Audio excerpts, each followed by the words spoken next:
हरियाणा की हिस्ट्री में हम पढ़ रहे थे, हरियाणा में गणराज्यों का उदय,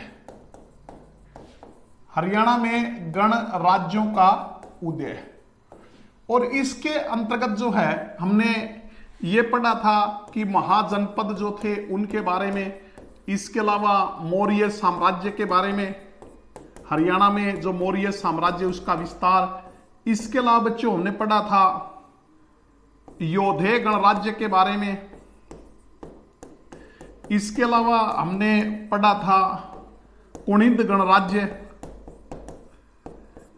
और इनके बाद हमने पढ़ा था अग्र गणराज्य और अर्जुनायन गणराज्य तो अब जो हम पढ़ने जा रहे हैं वो इनके एमसीक्यू जो हैं, इनके क्या पढ़ेंगे बच्चों, एमसीक्यू,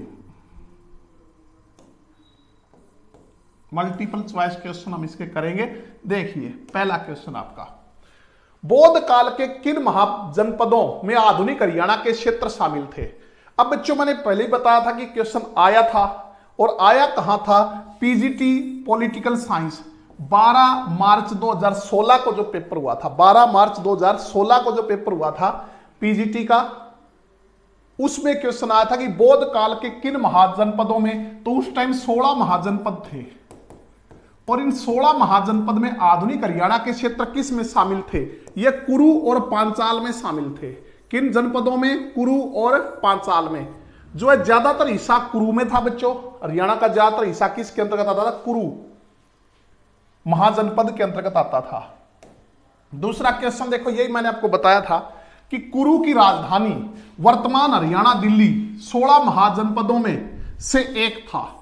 बच्चों कुरु 16 महाजनपदों में से एक था, जिसके अंतर्गत हरियाणा का ज्यादातर क्षेत्र जिसके अंतर्गत आता था बौद्ध काल में। उसकी राजधानी पूछी है तो उसकी राजधानी थी इंद्रप्रस्थ।